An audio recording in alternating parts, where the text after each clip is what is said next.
All right, everybody, welcome to Wednesday night. Apparently, the road from South Dakota, at least Sturgis, South Dakota, to Iowa got a little bit longer today. We're a little late, but that's not going to stop us from having a great show here tonight on Cannonball Chronicles. We're going live in just 7.5 minutes. Grab a cold one, kick back, and get ready for some cool talk on old bikes. Cannonball Chronicles coming up in just a minute.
Hey, just 5 minutes out from going live with this installment of the Motorcycle Cannonball Chronicles. It's going to be a great show tonight. Jason Sims traveling around the country like a madman, coming in hot. Make sure you hit the like and share button. Let everybody know that we're going live with this show. In spite of all things that would stop us today, we're rocking on. Cannonball Chronicles, just 4 minutes away.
we go. Social media filling up good now. Tom Banks in the house, number 21. Make sure you put your number up. If you're a Cannonball rider, man, we want to know where you're coming in from and your number. This is the show that celebrates the motorcycle Cannonball. Getting ready to go live here. We're a little bit late, so we're going to kick this one off. Looks like it's time to get this one out of the station, up on the tracks, and get rolling with the Motorcycle Cannonball Chronicles. Here we go.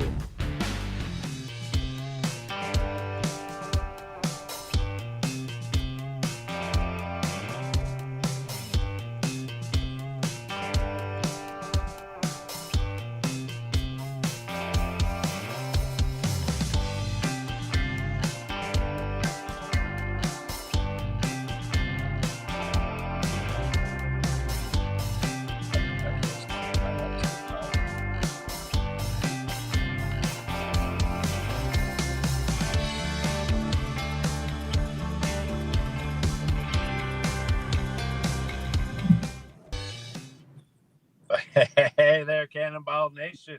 It's your host, Jason Sims, coming to you from the road. That's right. I am somewhere in the middle of Iowa. Actually, I'm not. I'm on the edge of Iowa. I'm in Davenport, Iowa right now. I actually came to the swap meet that's supposed to be happening, but someone told me that it ain't happening. Well, I guess I screwed up. But anyway, we're dead heading back home. Went on a small little excursion here, and now we're heading back. Got a few minutes to go to Gas City today. Swap meet in brand new Antique Motorcycle Club swap meet in Gas City, Indiana. It was real great. Actually starts tomorrow. We just stopped by real early to check things out and see how it was going. So yeah, anyway, got a great show for you tonight. We're glad to be back.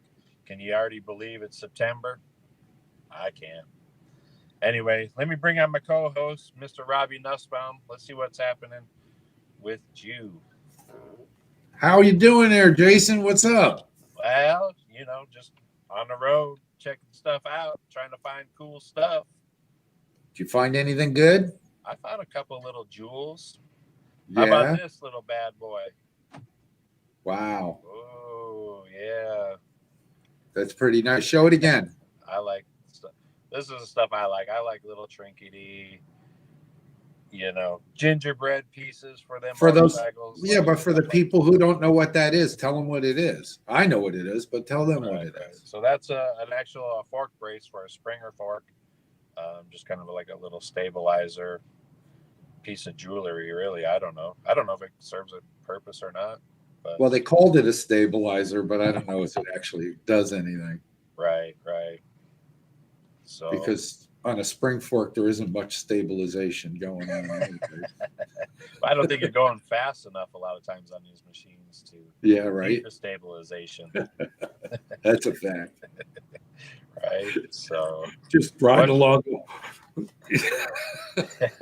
Can you believe it's September? No, I mean, where the hell's the time go? It's just crazy. I don't know. Yeah, it's crazy. I mean, it's hard to believe that, in 1 week, we would have been having the official start of the Motorcycle Cannonball. Everybody been showing up, doing tech inspection, meeting everybody, going through rider school, just dialing in the last little minute pieces. And, a week from tomorrow, we'd have been on the first leg of the journey. Yeah, it's been a weird year for sure. 2021 can't come soon enough, I'm telling you. I hear you. Hey, what color is this shirt? That shirt looks orange. Right, but it's red. Everything that walks in the shop turns orange. I don't know. I don't know what the hell that's all about. Right. But believe me, it's blood red. It's one. So I have the only orange Cannonball shirt, I think. Well, speaking about orange, orange reminds me of Retrocycle. What's the latest on Retrocycle? Let me tell you, it has been crazy around here. We're finishing up some jobs and we're trying to move at the same time. So I found a new location. It's not official. I have to go in front of the town planning board next week. Hopefully it's just a formality. And by the end of the month, I'm hoping to be in there, which would be great. Doug kind of blew that right open last week. So I've been packing stuff up, and I'm in like probably the showroom's going to be like the last to go. So I went into the only place that still has parts in it right now. Well, actually, the parts department still has stuff there, but my mezzanines are clear. I got stuff palletized, getting things ready to go so that when it comes time to move, we'll just forklift the stuff into a truck and get it over there and start setting up. But I'm looking forward to it. It's a nice new space. It save us a little bit of money, lean out the operation a little bit. The motorcycle business has changed. So I'm looking forward to it. It's going to be a new journey. It's like adapt or die. So we're still servicing people, on the phones, antique and modern, just like it says up here. Where? Over here. No, here. There we go. Antique and modern parts, and we're still answering the phones and placing, processing orders and whatnot. So it's kind of an interesting journey right now. Excellent. Just like the rest of the country, right? So absolutely. I mean, it's so crazy out there right now. As me, I've been traveling around here the last few months and going different places, and it's crazy, in different areas of the country. Right. So cool. Well, that's good. That's good. I'm happy that you guys are moving and got a new good location, and I'm excited that that you're going to have a lot lower overhead, because you know what that means. I'm going to have a lot lower bill. You're breaking up, Jason. I can't hear you. I don't know if I can get your bill any lower. But yeah, we got a lot of JD Motors in here. We've got all these singles we're still trying to finish up. But like I said, we've been putting off. People have been calling for work, and I don't want anybody's motorcycles in here or their stuff in here when we're moving. You know, it's enough to keep track of our stuff. So we've got it. Everybody else's stuff is on shelves or on rolling carts, and it's, organized and safe and secure, and I want to keep it that way. Right. But those of you who've been calling, October, we should be ready for you. So that'll be good. Heck yeah. So I can't believe that we're already into our second show for the season. Season 2, show number 2. It's a double deuce. Yeah. Double deuce, baby. Yep. And it's been a lot of fun. I mean, I've really been enjoying it. I've been enjoying all the comments that we get out there. We have some great. Oh, I got a visitor today who's a regular viewer of ours and some of the other Cycle Source shows. David Crum came by today. What a nice visit we had. And anybody who's in the area, I welcome you to come and stop in, say hello. It's nice to meet the viewers and put a face with a name. Yeah, absolutely. Well, before we get going, I want to give a shout out to my good buddy over here. That's Chopper Gary. All right. Hey, Gary, how you doing, buddy? We're road warrior and down the road. How many miles are we on? We're like on 2,100. 2,100 in 2 days. Wow. You guys are really moving. And where are you headed? Back home now? Maybe. I got to keep it secret for another day or so. Okay. Is Gary good with that? Yeah. Yeah. We both have to be back by a certain time. I'm ready to get back. It's been a few days since I've been away from my wife, and I haven't seen her much with everything going on with Sturgis and being on the road. So I'm excited to get back to her and the kids and kick the dog and all that kind of stuff. Nice. I'm sure Bob misses you, right? He does. Yeah, that's great. That's Jason's dog, Bob. Bob the dog. Yeah. All right. So what do you say we get into this show, huh? I think we should. Chris, did we ended up getting Rebecca online? Yeah. Yes, we did. So, yeah, we're all good to go, guys. What's a picture worth? A picture's worth 1,000 words. And a video's worth more.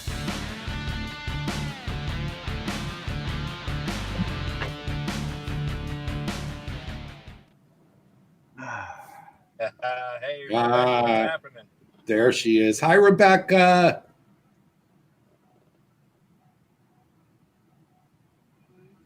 Oh, am I unmuted now?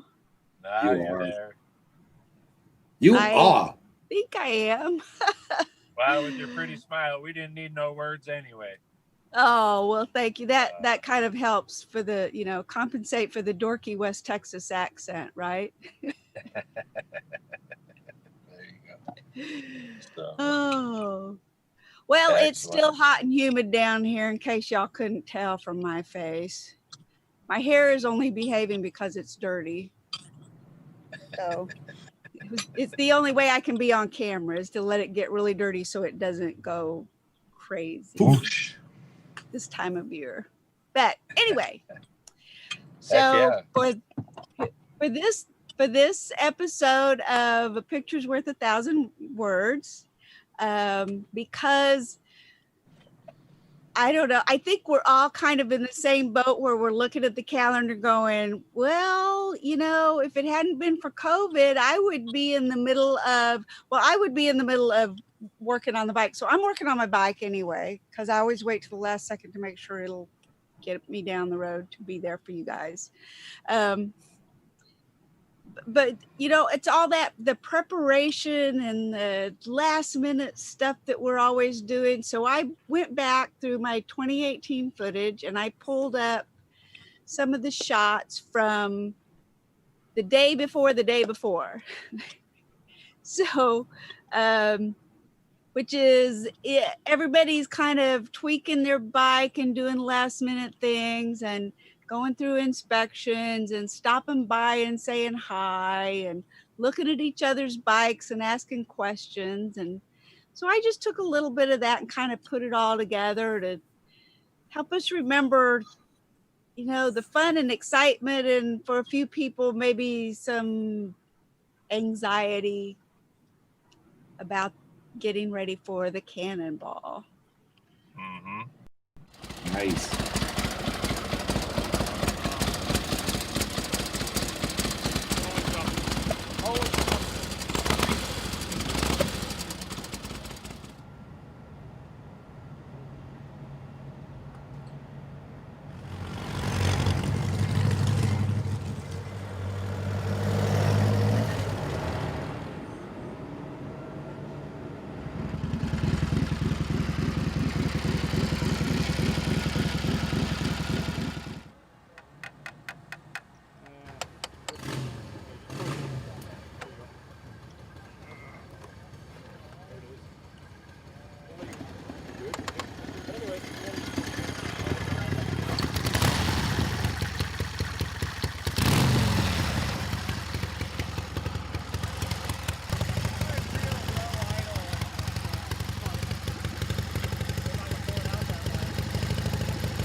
Now.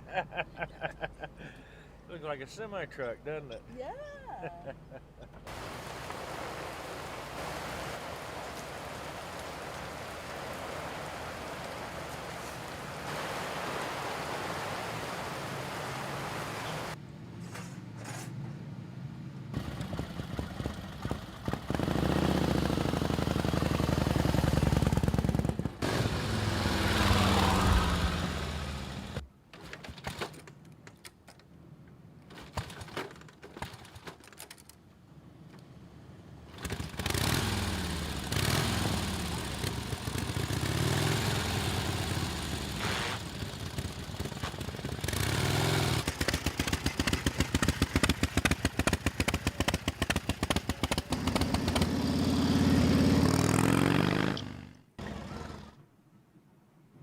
Wow. Oh, that's great. That was good. That was, it looked like mostly Portland, Maine. It did. I think it was Yeah. all Portland there. Was it all Yeah. Portland? Mm-hmm. Yes, it was. Can you hear me? Yes. Yes. It was. It was. Yeah. It was. That was all in the parking lot of the hotel. And there's a couple of fun things in there. The rain, like we all watched the clouds come over, and most of the guys put up their bikes and put stuff up and wandered off. And I was standing there where Clint and Rowdy and Rich had their bikes and Ryan, the guys. And they all went inside and their canopy was not really tied down to much of anything. And the wind picked up and the canopy kind of lifted up. And so I just stood there and held the canopy while it rained. And it only rained for like 20 minutes. It was no big deal, but it was kind of fun to get those shots of the rain, getting to stay under the canopy, of course. If I didn't have the canopy, it wouldn't be that much fun. But the rain went away and everybody came out. Do what? I said for you or the camera. Oh, yeah. It would not be fun for either one of us. Yeah. I tend to cover the camera in a very awkward position when it's raining. So it's better that I just got to hold on to the canopy. I had actually even forgotten that it really rained that day. I think the rain came when we were actually on the practice run. It might have been, coming back from the prologue or one of those things. I remember a bunch of us got caught in that heavy rain, and of course we didn't have any of our gear with us or anything like that. So a lot of us came back soaked. Yeah. Jason, tell the people about what what is it? The prologue? Tell them about what that's all about. Okay. So the prologue's a new thing that we came up with in 2018. It was something that I wanted to do for the riders to kind of help with what maybe some of this video that Rebecca was trying to do with, the pre-jitters, getting the shakedowns done, learning how to read the map, follow the instructions, all that kind of stuff. So I set up a new official first day where we actually went out and do like a 10-15 mile run. Not a practice run because this is actual, scored thing. It was a place that we could go find where we could all gather in one location and get a official photograph from Michael Lichter. Usually beforehand, we would always do those the day that we left, and they take a long time to set up. And so I just wanted logistically to try to make the run a little bit easier. Knock out that picture, get rid of some of the jitters, learn with people riding into groups, how we take off, stage times, all that kind of stuff, and just make it a little bit shorter of our day, just a couple hours. So worked out really, really successful, and now we're actually running them on all our events, so. Yeah.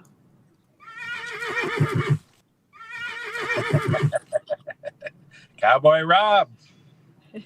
I'm an honorary Texan, There you go. There you go. Yes, he is.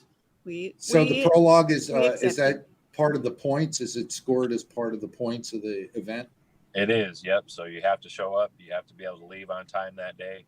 Have to be able to get in and make all the miles on it. So, and I think it's been pretty successful. So we seen, we still had a few people break down and have some problems, but now they were only missing an hour of the day figuring out their problems and all that rather than missing a whole entire first day. So yeah, as someone who was there in 2018, it's the first few days at the hotels getting ready is pretty hectic.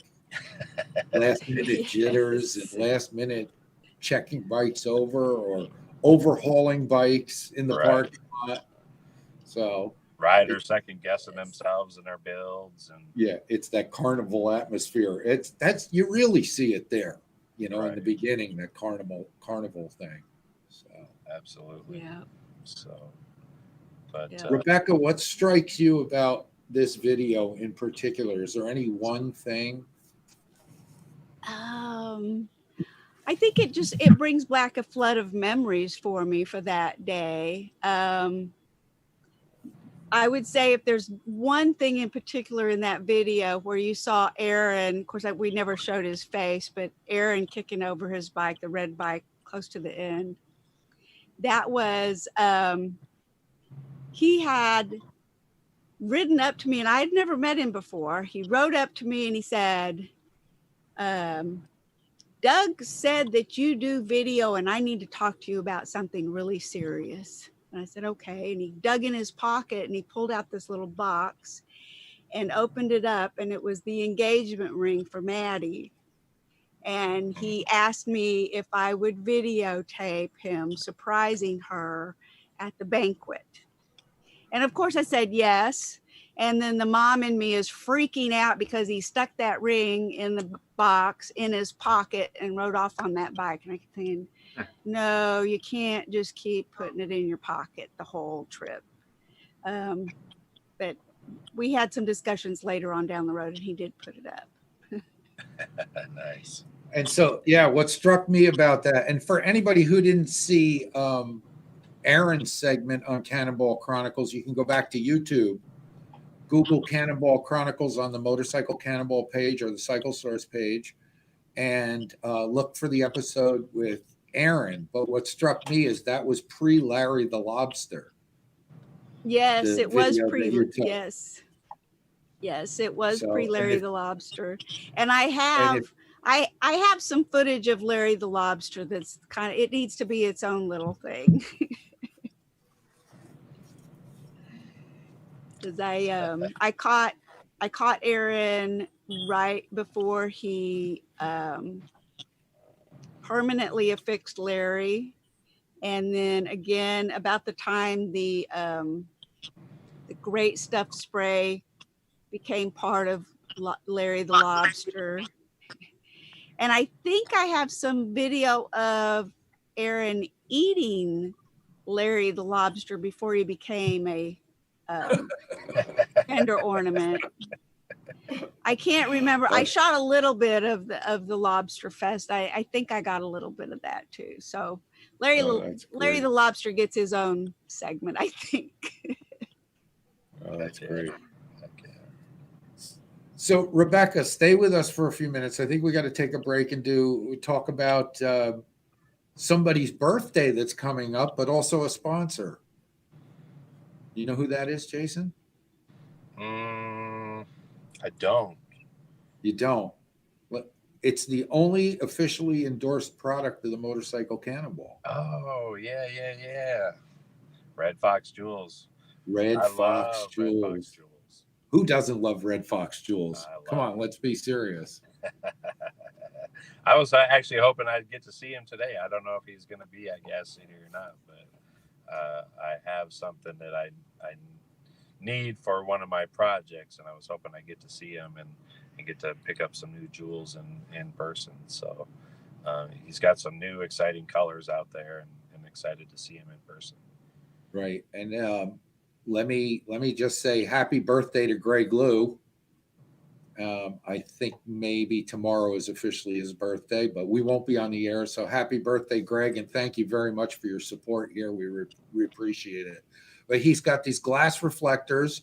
It's an endorsed product by the Motorcycle Cannonball as a safety feature for your motorcycle. Goes on the license plate or your saddlebags or just as an ornament on your fenders.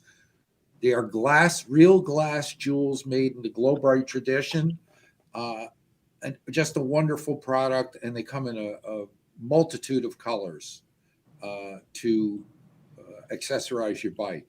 So, I mean, you could put them on your car or your go-kart or whatever, you know. Well, I know my wife has been trying to get them to make pendants for the women, for some of the women out there. I bet some of the guys would even wear them. Who knows? Cufflinks, use them as a cufflink. Who wears cufflinks anymore? Right. Anyways, but here's some pictures of how they can be used.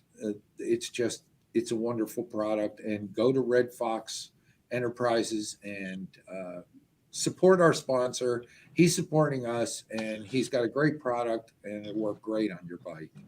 Yeah, right here. There you go. Buy American, baby. Invest in your own future. Exactly. There you go. So So, Rebecca, I think you have another video that brings in our next guest. Is that right? Oh, yes, I do.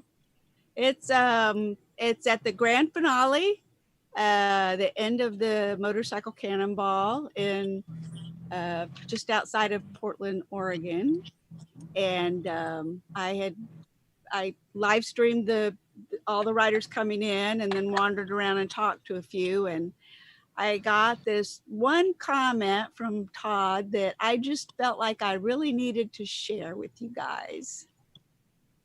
Terrific. Hey guys, I hate to tell you this, but I actually don't have that video set up. Oh, okay. I only got one. That's my bad. You can blame that on the engineer. Okay. We're Well, we're not blaming anything. This is live television. Anything can happen. Do we have Todd? Can we bring him with no further introduction? Todd Cameron. I'm here. You hear me, Rob? I can hear you. How are you tonight? I'm pretty good. Trying to stay dry. It's humid as hell out here too. And we can see you, Todd. And wow, what do you got behind you there? Oh, what Jason said I should be riding, and I was supposed to be riding in 7-8 days. The 09 Indian. I was been prepping that super hard. The whole pandemic really helped because I cranked on it and I put in 2 hard months on that thing and about had it ready. I can't believe we would have been riding it in a week. I got up to 100. I kept riding it, breaking it. I've got up to about 100 miles round trip is all I got, but it's an 09 Indian, which my grandfather wouldn't like. He was a diehard Harley guy. And then I got the JD, my grandfather's JD there that I rode in the 18 Cannonball behind me. And then there's the BSA, the chase bike.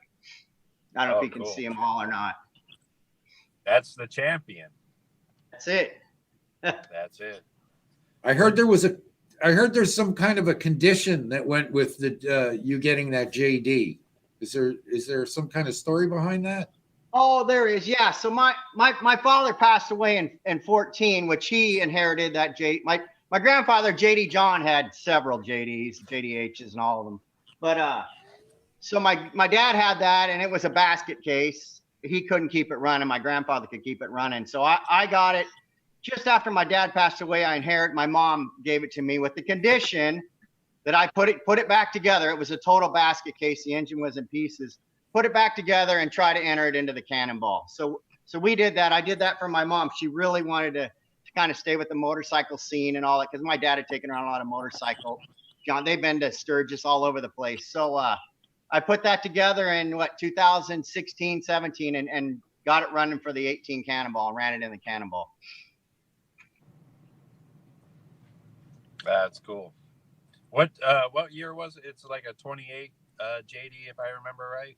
Oh, that's a 16 JD. 16. Oh, 16. But it's 74 cubic. My grandfather hot rodded everything, so it's 74 cubic inch with the Ricardo cylinders and all that. It was all hot rodded out, and it's I don't know. Some guys call it a Frankenstein or a Johnny Cash bike because it's probably got a 28 transmission in it, and the cylinders are newer. But the frame, the basic. Actually, the engine cases are 16 JD or J. Nice. J. Yeah. So, Todd, tell us a little bit about your background. I don't know. I grew up racing motorcycles my whole life. From 5 years old, I had a Kawasaki mini bike and raced those here in Southern California, and then just stayed in it, following my grandfather's footsteps. He raced a lot of bikes. That's the history of the biking. I'm a mechanical engineer, so I just love this stuff. I cannot believe tearing these bikes down, these old things from the turn of the century or the 19th century. I can't believe the engineering behind these bikes. They are unbelievable. Yeah, you should know, Rob. Taking it apart and just looking at the way those guys with what they had and the way it's so well engineered. It's unbelievable for back in the day. Without, here I am, I'm a modern engineer designing everything with CAD, computer aided design. I can't believe what they did with these back in the day. It's unbelievable. But they're cool. I They're always really think about that same exact thing. It's like, yeah. I wonder what was going through their mind back in the day, and how actually smart that they had to be to design, Yep. you know, the linkages, the, you know, the cases, the cylinders, and, you know, how Yep. they actually came up with some of that kind of stuff, because people today are using those designs and the same principles, you know, and they've had 100 years to, you know, to study what these people did in a matter of, you know, just a couple of years, and we're still using the same exact principles and all that kind of stuff, and it just blows me away, you know, how these guys actually put these things together. Right. Yep. Yeah, you're right. I mean, yeah. Look at. I mean, like you said, Jason. Not a cable on this thing to control anything. It's all linkages through the steering, turning, and I'm like, dude, this is unbelievable. It just blows me away, the engineering behind it. Yeah. It does. I love it. I love it.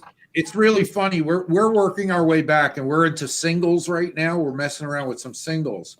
And so what we're finding out is we're trying to reverse engineer some stuff, not as far as making it, but as far as like making it better. And so we're trying to get bigger flywheels in a smaller space. And, you know, we're finding out that as the product evolved, the flywheels got bigger, the cases got wider. And now we're trying to put some modern technology into it. And we're finding that, you know, tight spaces in these things. But like you said, you know, you even look at the handlebars on the thing. You try and now, I mean, I guess Faber's now making handlebars for these things, but you look at those. I've been talking to people for years. How come they could make them back then and they can't make them now? That's a good question. Yeah. Yeah. You know, I mean, is it the techno? I mean, honestly, our technology is better. Why can't we do these things Today? Yeah. That's a good question. No, it's art, Rob. I'm telling you, it's art. Those guys were artists, man. Yeah. They were. Yeah. And for all the different facts. And if you think about pre-1929, there were at least or almost 100 American-made motorcycles at the time. Right. Yep. So they're all doing that. They're all doing that. Yeah. Yeah. So tell me what stands out in your mind as I ask a lot of guests this question. In your mind, as a favorite memory of the Cannonball, do you have one? Favorite memory? I mean, it's just God, that went back. My thing is the camaraderie with, I mean, just everybody there and all the new friends that I have. It's amazing at how everybody wants to help you. And, you know, heck, I went last month. I went up, you know, you had a picture of Aaron on there. I went up to Aaron's hangar a month ago and, you know, hung with those guys for a night and Doug Feinsod. Just, yeah, I mean, and one of my favorite, man, I guess, is I finally got to go to Sturgis. My whole life here, my grandpa been racing there, and I finally got to go to Sturgis. So I really enjoyed going through the park there and going up to Mount Rushmore and all that and going to Sturgis. To me, I loved that. That was cool. But I had a bunch of favorite memories, Rob. I mean, I'll be honest, I never been back there where you guys are in New York, dude. I thought New York was Zoo York with all the buildings, dude. I never been to upstate New York in my whole life till 2018 in the Cannonball. and I just, dude, beautiful. Now I see why you guys do the rides back there, because those roads are just beautiful. So I have a million memories of just, that whole ride was just beautiful. I loved it. I could do without the corn. You know, I never seen so much corn in my whole. But other than that, it was beautiful. We have roads like that in New Jersey, but we put the turnpike in the parkway to keep people moving so they don't find out about them. That's beautiful. Yeah, beautiful route. The routes are just beautiful, man. Right. So I want to know. I want to know a little bit about some of the other things that you do, because I get the privilege of watching you on social media, but I want you to tell the guys out there, you're not just into motorcycles. I mean, you're into everything kind of racing. I mean, I see you riding bicycles and go-karts, and tell me a little bit about some of the other things that you do besides motorcycling. Well, I've got it all on my Cannonball page. It's, you know, I think my whole thing, if it's got wheels on it or a motor, I'm racing. I mean, motorcycles, go-karts, electric cars. I built a solar car in college and raced a solar car across the U.S. I'm big into electric cars after that solar car. I've got, you're probably talking, those guys were over here. Richard was here and he sent a picture to you, I think, Jason, with my grandfather's 29 auto car. I got a 1929 auto car that's all hopped up and hot rodded. But Really? yeah, I mean, last week I went and I was racing shifter carts up at Sonoma, shoot, where does it end, dude? And then now I'm big on, my kids racing mountain bikes, so I'm big into the mountain bikes, and that's going to help me on this class 1 bike, I'll tell you. Oh yeah. Riding the mountain bike. So I'm trying to keep up with my kid on the mountain bike. So I can't believe it running these class 1 bikes. Yeah, it's a pedal. It's great. When I did that 100 mile, my legs were shot, man. I can't believe how much we had to pedal. Jesus. Yeah. What tricks? Yeah, What kind of tricks you've been trying to put into that? Oh, sorry, Jason. Go ahead. I'm just saying, all them guys in class 1 are nuts. I mean, it takes a pretty special person to run a single cylinder, or even 100 miles in one day. I mean, they are nuts. Yeah, it is. Todd, what kind of tricks are you trying to put into that thing? Did you say tricks, Rob? Yes, I did. This one is bone stock. The engine's bone stock, the baseline, but with a Chevrolet carburetor, of course. I'm not running the soup can. But on the bench, I got lucky. I don't know how. I got 2 09 cases, dude. I can't believe it. So I got one over there with high compression pistons, Carrillo rod. I had Carrillo build me a rod, and I had the campground and all that. So I'm still, luckily with this delay, I'm stoked because I'll be able to put that engine together. But I don't know how far I want to go. I'm worried about, everybody says don't bump the compression. I don't know why compared to the fuels we had. So do you have an opinion, Rob? Can we bump the compression safely on these old things? Yes. All right. I think we can. Okay. I think we can. Are you atmospheric on your valve? No, and I don't get that. Why these guys, dude, this is an 09 and it's got a push rod. And I don't understand what, and it's chain drive. So maybe I'm missing something. A lot of those class 1 guys are running the atmospherics and the belt drives, and I don't get it. As an engineer, I don't understand it because I got a push rod on this motor. It's all push rod and it's got a chain drive. So what am I missing, Well, Rob? so now you have an advantage. I guess. Do I? I don't know. Well, you have the age, right? And you have a push rod.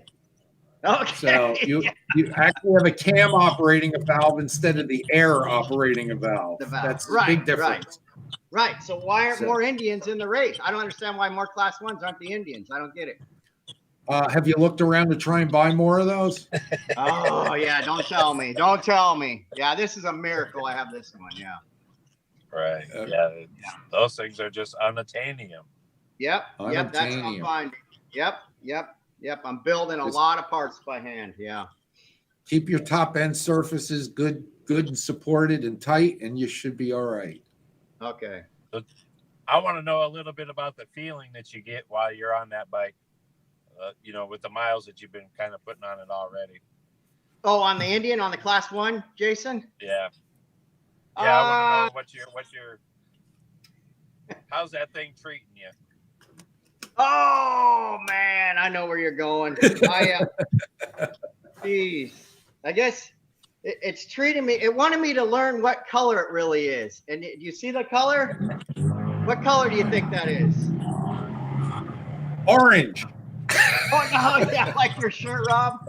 No, it's blood my red. My red orange shirt. No, that sucker's blood red, and now I know why it's blood red because there's blood all over the tank right now, and you can't tell. That on the I think it was my 3rd ride. I had to build the linkage for the clutch, and I made it out of a little dinky 3/16 rod, dude. And I bent the rod for the clutch. And here in Southern California, it's nothing but traffic everywhere. So I'm sitting at a light trying to take off. The clutches go, cars are honking. So I see the clutch rod all bent. So I take my hand, bam, to bend it straight, and it rotated and sucked my hand into the chain, cut the end of my finger off. Oh, so that's my God. Yeah. When did that happen? It's been 2 months now, about 2 months. I'm like a lizard. It almost grew back. I'm lizard growing the thing back. Let me ask you, how did that feel? Oh yeah. Did you pass So then- out? Oh no, I didn't know what to do. I'm in the middle of the thing. I knew there was a hospital about a mile away, and I couldn't start it to drive to the hospital. And I'm like, what am I? And I want to leave my bike sitting there in the middle of the road. So No. I got it into neutral. Luckily, it was slightly downhill. I literally pedaled that thing to the hospital, to the emergency room. Straight down. Oh my God. That hurt like hell. And But did yeah, you have it's got a anybody piece with of me. you, or were you just by yourself? I was by myself. I was heading to one of my buddy's house doing another. I think it was like when I was doing 20 miles on it that day. Yeah, by myself. Yeah. Wow, Oh my God, that's horrible. Oh, that is crazy. yeah. But it's growing back. It's growing back. It's almost there. So besides actually really putting some blood, sweat, and tears into that bike, I mean, do you enjoy riding that bike better than the JD? I mean, how are you feeling mentally with that thing? Oh, mentally.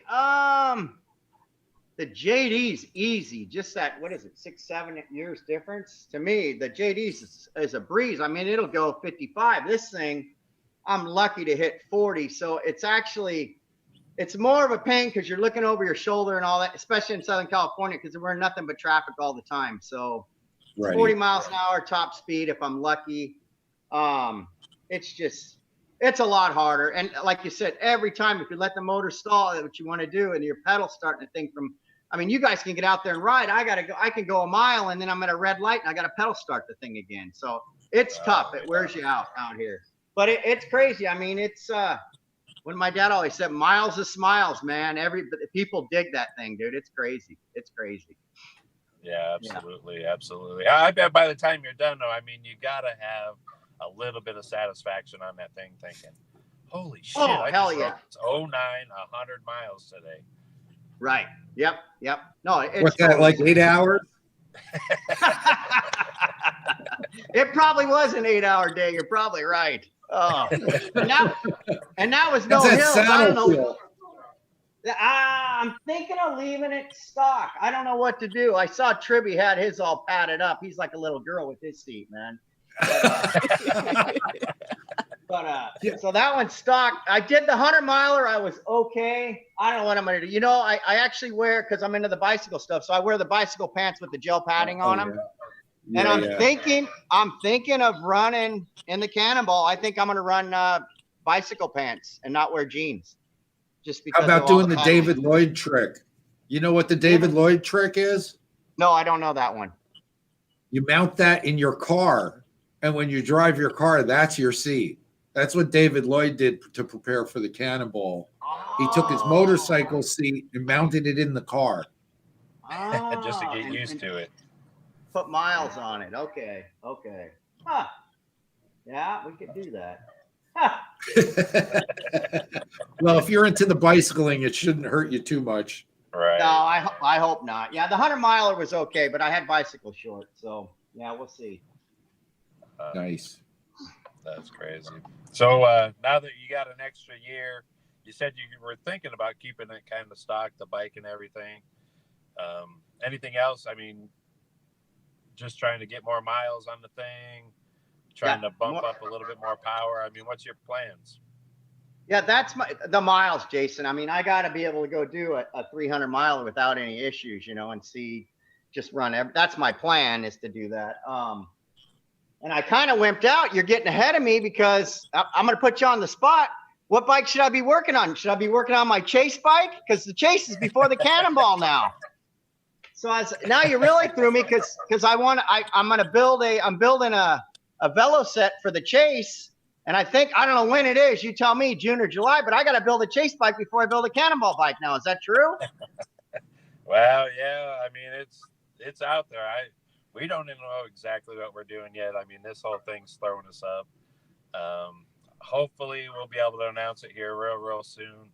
The Chase was set to be in September. Now that we've had to move the Cannonball to September, we're just trying to figure out what to do with the Chase. Everybody wants to have it in 21. Can we make 2 events in 1 year? I mean, me and Leanne are working on it. That's all I can say. I mean, we're really working on it. So hopefully within the next 30, 45 days, we'll have those answers out there. Hey, we have a bulletin, guys. This just in. From Cole Deister, I refuse to sweep anyone wearing spandex. You have anything to say about that, Todd?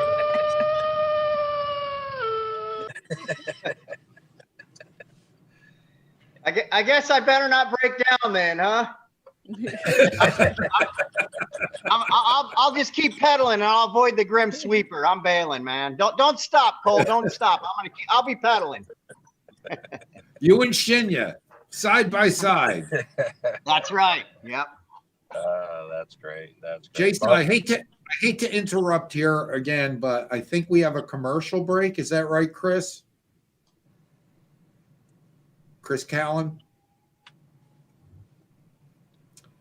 I think we have a commercial break. I'm not sure. Yeah, man. And then we'll come back with more of Todd and his exploits and adventures. So stay tuned.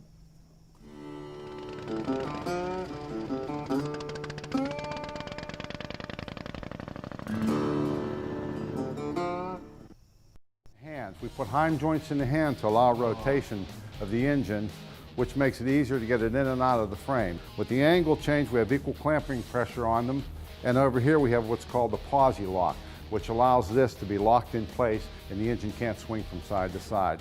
And we're going to show you just how easy it is to pull the motor out of the bike right now. George is actually going to come in, make contact with the cylinders, tighten it down, and pull it out of there. You lift it up, rotate it, and bring the assembly out of the frame. You see the motor starting to move and it centers itself. This allows no side play once the motor's in place, and it keeps it safe. It can't fall out. Visit BanksBrothersMotorcycles.com to order your Banks lift.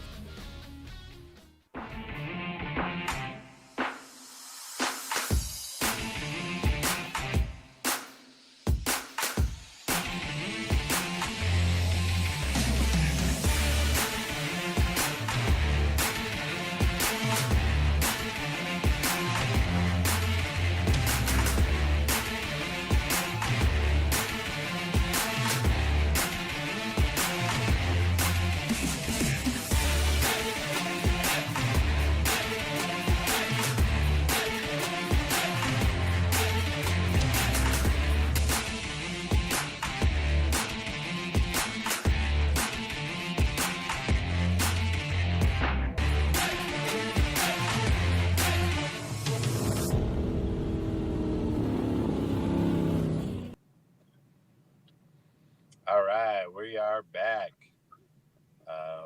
So yeah, we got a great new sponsor on board with us, Banks Brothers and the Banks Brothers lifts. We got some great stuff coming up with those guys. You're going to want to make sure you stay tuned to all these episodes. Word on the street is we got some great stuff coming up with those guys, and we're going to get the audience involved with this and do some stuff with these guys. So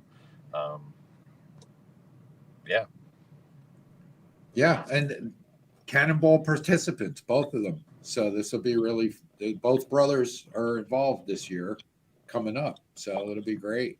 That'll be exciting. It'd be exciting. So, And that was Cycle Source's product of the year, by the way. it was. It's a great product. I've got one in my shop. Yeah. I use it almost daily, not just to pull motors, but to put motors in to make them look cool, and then I put it in my office to look at, and Nice. It's a great motor stand. Hey, listen, if I can bum in on you guys for a second, my favorite thing about that product, and I'm not just saying this because Jason's wearing my hat tonight and I love him for that, but my favorite thing about that product is I am usually alone in the shop, and there's nothing worse than having to wait for a second hand, and like that thing was so nice when they got one over to the Grease and Gears garage and we used that thing, and I realized that by myself, not only could I take a motor out and put a motor in, I can take a motor from the floor, and by adjusting the arm on that thing, I can set it up on a bench. I can move it from the bench up to a table, from the table into the motorcycle, and I can do all that without anyone else being there. And that's one of the biggest things. And I mean, you know, I did just recently get my ARP card. I'm not saying that it's because I'm old that I need this extra help, but I don't just whip those motors around like I used to. So I appreciate it. And I love it too because it's freaking yellow. It's not orange. No, it's yellow. If it came here, it'd turn orange. All right. Well, I want to get back to Todd. Yeah, We let's. only got a few minutes left. I want to just give a little bit of background on Todd as we kind of go maybe into this next segment of Todd was actually one of our very first participants in the cross country chase this year, and he was actually the winner.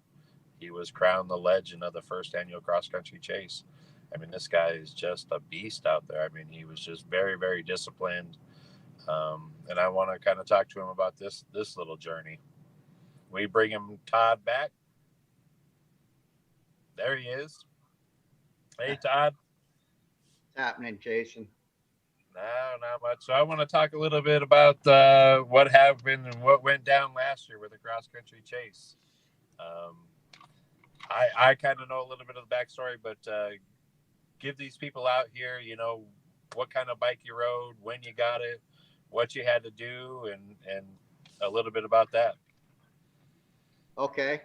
Yeah, my family, we've been big on velo sets, and I was trying to really get the handicap. So I tried to build a 250cc two-stroke velo set, and the thing, it would go 25 miles an hour. And I said, this ain't going to work. And so I finally gave up on it, and I had like 2 months left. And the only thing I could find, I found on the internet, I found in Germany, this BSA sloper. I thought those slopers were really bitchin' looking bikes. So I bought it in like June or whatever it was, or before June. And I didn't know what it took. I never shipped a bike in my life across overseas. And it got here like 2 weeks before the chase started in September. So I got it like August 12th. I'm like, oh my God. So dude, I'm asking the guy, what's it had done to it, this and that. And so I cleared my schedule. I had 2 straight weeks. This bike got here, and I literally worked on it 24/7 for 2 weeks. I stripped it all the way down, and then luckily the crank was good, the piston, all that was good. Put it all the way back together in 2 weeks, and I was able to I got like a 150 miles each way ride on it is the most I got on it, right? That's all I could get before I had to load it up and drive it across the country. And the only thing it had a bad bearing. I couldn't get a rear wheel bearing, so I just crossed my fingers and ran it with a bad rear bearing on it. And I got lucky. So that was a miracle. I can't believe that thing, for only having it 2 weeks, that it made it. You know, what would we go, 2,400 miles, Jason, or something? That was crazy. Yeah, crazy. yeah, just a little over 2,400 miles. Yeah, and it barely. I mean, I lost it. The points closed up on it one day. It was a miracle I got in, and Joe Gimple helped me with that. I couldn't believe it. And then, I lost the clutch. I think going into Florida, the clutch throwout bearing broke on it, and I was able to just nurse the thing. And I went and got another cable and all, and just and the sweeper was there. I remember that Doug I was there. Okay. Yeah. And I was stressing. And but just a miracle. I can't believe it made it. Just crazy. But yeah, that was and then it was burning. You know, I showed up to the line with 12 quarts of oil in my saddlebags, because it was burning like a quart of oil every 90 miles or something like that. It was crazy. And I didn't know if I was going to get oil and this and that. And you guys know what that was like in the chase. You couldn't get oil every time we got to a Harley dealer. Nope, sorry, we're out of 60 weight. We're out of 50 weight. So yeah, that was a miracle. But it's a cool That was bike. one of the biggest challenges. What year is that bike? 1930. It's a 500 or 493 cc. Then they call it it's a BSA sloper, 1930. But the challenge, Jason, you know the challenge you threw it at us, dude, with those quizzes, man. that was the biggest challenge. Oh man, that was tough. Yeah, that was a challenge. It took a little bit of the fun out of it, because every night I'm studying all my geography about where we've been or where we're going and all that, instead of having, at least I didn't drink as many beers. Just put it that way. I would have drank a lot more beer if I didn't have to study for those quizzes. Right. That was the challenge. Hey, Todd, Todd, Yeah. I got a question for you. You talked about racing before. How did that prepare you for the Cannonball and the chase? Oh, it's the same thing, Rob. I treat the Cannonball and the chase as a race. And in racing, the whole deal is preparation, man. The whole thing. So you can't cheated. show it. So you cheated. Oh, like 'Cause all if the you- racers? If you ain't cheating, you ain't racing. Ain't racing, right? And it ain't cheating until you get caught, right? That's right. No, go ahead. I'm sorry I interrupted you on that. So your preparation is Yeah, preparation's there. I just treat it as a I mean, I've been racing NASCAR, go-karts and all that, and I'd have crew guys want to help me at the races, and I'm like, dude, I don't need any help at the race. The whole race is won and lost in the shop before you get to the track. It's all preparation. And it's like, and that's what I knew when I got the sloper 2 weeks before the race. I said, if I don't have those 2 weeks to strip it and redo you know what I mean, and prepare it properly, then I'm wasting my time. So I just treat it like a race, Rob, the whole thing. I think Cannonball is a race. Yeah, absolutely. Absolutely. It's really a race against yourself, Yep. Against yep, exactly. Yeah, man and machine, right? Against the miles. That's it, Jason. Yep. Exactly. yeah. But the interesting thing is that even though it's a race, well, even on a racetrack, people are helping each other. And I've seen it in the pits at different places that if you need something, it's that whole family atmosphere again, Sure. Yeah, not as much. The Cannonball, that family, it's much more friendlier than any racetrack I've been to. I mean, the Cannonball, like it's a group of friends, right? It's killer. Right. It's killer. Yeah. It is killer. It is. And racing's not always about going fast, Right. Right. As you class 1 guys are going to find out. Yep. That's exactly it. Yeah. It's just making it, dude. It'll be a miracle. I mean, after riding it 100 miles, it's going to be tough. It'll be a miracle, dude, to finish. Yeah. Well, I see your competitiveness and I see your preparation. I see everything. I'm sure you'll do pretty good on that thing. And you got another year now to kind of. Now I got a whole year. Yep. Yeah. No excuses. Exactly. Yeah. Unless I got to do 2. Do I got to do the chase and the Cannonball? Then, oh man, that's a lot. Oh. Hey, it's just another challenge. If Yeah. it was easy, everybody would do it. Good. That's true. So our Cracker Jack pre-interviewer Shadow has supplied us with some questions here. And one of them says something about a drama 3 days before the end of the 2018 Cannonball. Oh man. Yeah, you had to bring that up. But that's the memory, Rob. It's the bad memory. That's bad memory. Okay. Oh, that's sick. And Chris doesn't have any pictures because I thought I sent some pictures. None of the pictures coming up. Well, I don't know if you could see him. We were going to have you talk about him, but can you see what's? Yeah. So I'd have to describe what's coming up on screen. Well, going back to that 3 days before, it's all endurance and riding it easy, and I get the Cannonball the crew's not allowed to cross with the riders during the event. And they have a different route and all that. And so I showed it the Cannonball. I really went to the Cannonball for my mom. She really wanted to do it. So she was there. She says, "Man, I see you every morning. I see you every night. We never see you much." And one day, 3 days somewhere, we're heading into Montana. I see my RV and my mom's in. I'm like, "Oh, I got to catch." And I was with who's that crazy Texan guy, Mike? Those guys were running fast. Shoot. The good-looking Texan? Yeah, the good-looking Texan. I was chasing those guys. Those guys run hard, man. So I'm chasing the good-looking Texan. I see my RV, and I'm like, man, I could catch these guys. And I spun that thing up to like 60 miles an hour, and that was it. It was done. I lost the main rod bearing on the thing. 3 days to go with a perfect score. So that was the heartbreak. That was a heartbreak memory. Oh, boy. And it would have made it. Had I not spun it up, it would have made it. Yeah. That's the competitor in you. You had to try to keep up with those guys. Oh, those Texans. Jesus. Yeah. They'll do it to you every time. They sucked you right in. They suck you in. He did. Carson, yeah. He had those fast JDHs too, I remember. Yeah. Right. Oh, not those Texans. So you're talking about Newman. Oh, Newman. Yeah, Newman. Yeah. And Newman, actually, who made it a point to try and get him first every night. Oh, is that what Newman? But I'll tell you again. Here's the Cannonball. Newman saved me, man. He had the bearing and the race for me for that bearing, dude. Newman gave that thing to me so I could continue. Yeah, so I could put the motor back together. And you got it back together and finished? Oh yeah, I finished. Yep, exactly. Beautiful, beautiful. So what was that night like? Oh no, it was 2 nights, Rob. I mean, I finished, but I didn't get all the miles. I barely got it. It was smoking and banging and everything. I didn't have the timing set right to go across the finish line, but I rode it across the finish line. Yeah, but it was a couple late nights. That was hard. And I understand the pants that you were wearing have a special story. Yeah, that was the video Rebecca was going to show. I guess she got me, and I wore.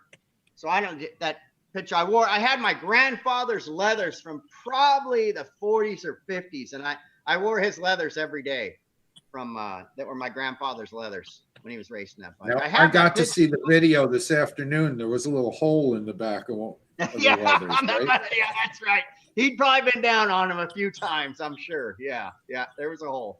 Yep. What a nice tribute, though, to wear those leathers. Was cool. I got that picture. I don't know if you guys can see that or not. That's my grandfather racing that same bike. That's in 1952 at the Catalina Grand Prix, and he had the oldest bike in the race that year in 1952. That's that same JD I rode in the Cannonball. What's that front wheel? That front wheel looks interesting. What's going on there? Yeah, he put a brake on it, obviously, right? Yeah, he put some kind of brake. If you're racing, it's another Johnny Cash bike. That doesn't even look like a JD brake. Yeah. Yeah. Do you have that wheel? No, I couldn't find that wheel. Couldn't find it. That's pretty cool. Nice picture. Thanks. Yeah, riding something that old around that time. I mean, what we're doing now is so much longer, amount of time. But for him to even be riding that, those things were in the garbage heap in those days. Oh, in those days, exactly. Yeah. Well, that's pretty cool. Jason, you got anything else for Todd? I don't. I mean, this has been a great interview. It has been. It has. So it's great just to see somebody's, take on life and what they're doing and, just getting out there and trying different things and, just trying to be competitive with themselves, I got to say, in the face of the adversity, his recent adversity with his finger and the clutch and everything, he seems to be in pretty good spirits. Todd? Yeah, no, it's. I mean, like I said, these bikes, it's miles of smiles, dude. I love driving them, dude. It's really cool. It's really cool. But yeah, that got me cutting the finger off. I couldn't believe it. I guess I should put the chain guards on the thing, huh? Should I put the guards on? I don't know. I don't know. I think I seen it in some movie or something where they took the end of the finger and they casted it in like an acrylic ball and made the shifter knob out of it. Oh no, I didn't get the piece. Everybody asked me what happened to the piece. I'm like, dude, I was in so much pain, I wasn't gonna look for it. Yeah, it's gone. Is it gonna affect your guitar playing or your violin playing? Yeah. No. As long as I can do the clutch on that Class 1 bike, I'll be all right. It's working. There you go. Heck yeah. Todd, thanks for taking time out of your busy schedule and being patient with us for tonight and putting up with our crap. And, my crap. I don't know about Jason. I don't know how he feels about it, but I really, really appreciate you coming on with us. Thank you so much. Yeah, absolutely. So I want to just take a minute to thank everybody for chiming in tonight. All the people on social media. We had a lot of people out there making comments. I know we didn't really get to them. We just had such good stories tonight and good conversation that, we'll try to go back and answer some of the questions and all that kind of stuff. We definitely want to have Todd back on. We know he's going to be a competitor in the Cannonball. We know he's going to be a competitor back in the cross-country chase, whether it's this next year or the year after. That's yet to be determined. Want to give a huge thank you to Source Media, Chris and Heather. They're on the road like I am. having to pull over, get the studio ready in their busy schedule. So want to thank those guys. There they are in Source One. They rock. I guess they're somewhere in Iowa too. But thanks to the sponsors, the Banks Brothers, Retrocycle, Sinless Cycles, Legends Motorcycles, the Law Tigers. All those people up in the logo roll. Yeah, Gyms, Milwaukee Bike Works, all the friends that help us out. We do this for the love of our heart, to bring it to you, to give you some great stories. We hope you guys are enjoying them. I'm enjoying them. That's why I'm stopped here in the middle of nowhere to do this show with you tonight. So, and there's a lot of hard work behind the scenes by Cycle Source, not just having the van, but dealing with this new technology. Chris has really gone above and beyond, and Heather has been there right with them, and they're really doing the best to bring you the best show we can, given the technology that we're dealing with now that's so new. And we're in the days of live TV again. Who would have thought it'd come full circle? But hey, and this has been a lot of fun. I gotta say something from the outside, man, because I was a big fan of Cannonball before we ever started this stuff together. But for you guys are constantly immersed in this. You're always around these people and these characters and these motorcycles. But for people like us looking in from the outside, this is a really, really cool treat to hear the stories about these old bikes and the stuff these guys are going through to make it work and make them happen. And it's a big treat. Like you might not see it from the average person's perspective, but some of them are never going to see a motorcycle like this, let alone talk to a guy that actually rides one for 100 miles at one time. You know what I mean? So it's a big treat. It's a great show that you guys do. Well, what's really, really neat is that Todd is still shaking out this bike, and we can go back and see how it works out for him. So that's going to be a lot of fun. Absolutely. So again, I want to thank everybody out there. Rob, thanks again for coming on with me. Thanks, Jason. It's always a pleasure. I want to thank my buddy over here, Chopper Gary. He's in the house. We're ready to hit the road. We got to roll. We got 19 hours to go. Peace. See you next Wednesday. Drive safe.